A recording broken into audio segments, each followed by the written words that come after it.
Hoje a gente vai fazer uma viagem até o século XIX para entender uma tentativa bem fascinante de criar, digamos, uma ciência para o mundo invisível. A gente vai mergulhar em O Livro dos Médiuns, de Allan Kardec, um texto que buscou explicar de forma sistemática os fenômenos espirituais que intrigavam e dividiam opiniões naquela era. Imagina a cena. Mesas que se movem sozinhas. Visões de pessoas queridas que já se foram. A Europa do século XIX estava literalmente empolvorosa com esses relatos. Mas, afinal, o que estava por trás disso tudo? Era só fraude? Uma alucinação coletiva? Ou tinha algo mais ali? Pois é, o Livro dos Médiuns foi escrito justamente para tentar investigar isso. Antes de construir a própria teoria, o livro faz uma coisa, olha, muito inteligente. Ele encara de frente os argumentos dos céticos. Kardec chamou esses argumentos de sistemas de negação. E ao analisar eles primeiro, ele meio que valida as dúvidas que qualquer pessoa, poderia ter. Vamos dar uma olhada em quais são. Bom, o primeiro e mais óbvio sistema é o do charlatanismo. A ideia de que tudo não passava de truque, de fraude, só para enganar o pessoal mais crédulo. Uma explicação simples, direta e que, em muitos casos, com certeza era verdade. Mas a pergunta é, será que a fraude explicava tudo? O livro argumenta que não. A resposta de Kardec, como a gente vê aí na situação, é mais social. Para ele, seria um insulto acusar pessoas honradas, pessoas instruídas, de serem cúmplices de truques baratos. Ou seja, a credibilidade das testemunhas tornava a fraude uma explicação que não dava conta de tudo. Ok, o segundo sistema de negação vai por outro caminho. A ideia aqui não é que as pessoas estavam sendo enganadas por outras, mas que elas mesmas se enganavam. Seria tudo, então, uma questão de alucinação ou de ilusão psicológica? A resposta do livro para essa questão é baseada na lógica da experiência compartilhada. Quer dizer, uma pessoa até pode ter uma alucinação, ok. Mas um grupo inteiro? A chance de várias pessoas terem exatamente a mesma alucinação ao mesmo tempo de um evento físico, como uma mesa se mexendo, era considerada praticamente impossível. E além da fraude e da alucinação, tinha também umas tentativas de explicação, digamos assim, mais científicas da época. Uma delas atribuiu sons misteriosos, aquelas famosas batidas, a causas puramente fisiológicas, a funções pouco conhecidas do corpo humano. Olha só que curioso isso. Para a gente ter uma ideia do clima daquele tempo, chegou a existir uma teoria médica que dizia que as batidas eram causadas por contrações de um músculo específico da perna. O livro analisa essa ideia, mas a descarta por uma razão bem simples. Um músculo pode até fazer barulho, mas como é que um músculo conseguiria responder a perguntas com inteligência e coerência? Certo? Então, depois de passar por cada uma das explicações céticas da época e refutá-las, a pergunta que fica é: qual é, então, a estrutura alternativa que o livro oferece para explicar tudo isso de um jeito que faça sentido?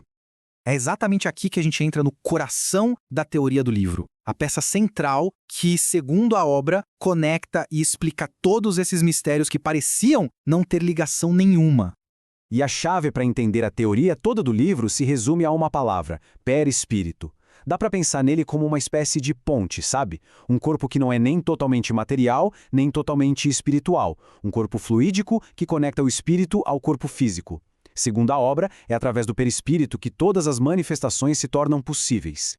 E como é que esse perispírito agiria na prática? Bom, o livro atribui a ele propriedades bem únicas. Por ser semimaterial, ele consegue interagir com o nosso mundo. Ele pode se expandir, pode se tornar visível ou até mesmo tangível por um tempo.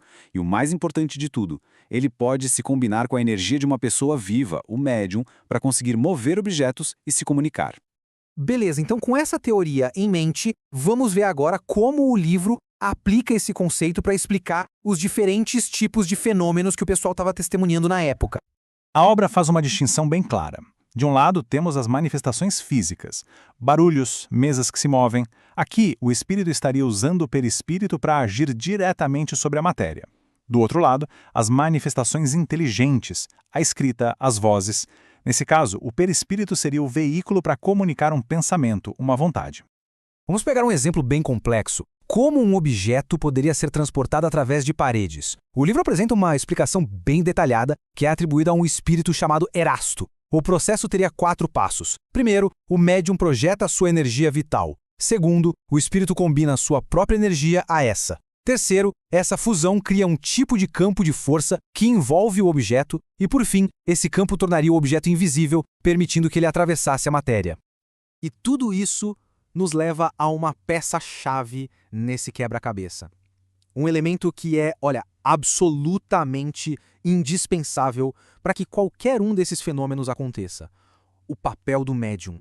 O livro deixa bem claro que mediunidade não é uma coisa só, uma habilidade única. É mais como um espectro, com várias aptidões diferentes. Alguns médiums seriam mais adequados para efeitos físicos, para mover objetos. Outros seriam videntes, capazes de ver os espíritos. Haveria também os curadores, que usariam sua energia para curar, e os escreventes, que serviriam de canal para comunicação escrita, e por aí vai. Certo. E no final das contas, qual é a grande tese? Onde é que o livro quer chegar com toda essa estrutura super detalhada de explicações? Essa citação aqui nos leva direto para a tese final do livro. A ideia não é provar que existem milagres, muito pelo contrário. O argumento é que esses fenômenos não são sobrenaturais. Na verdade, eles seriam manifestações de leis da natureza, só que de leis que a ciência da época ainda não compreendia ou não tinha como estudar.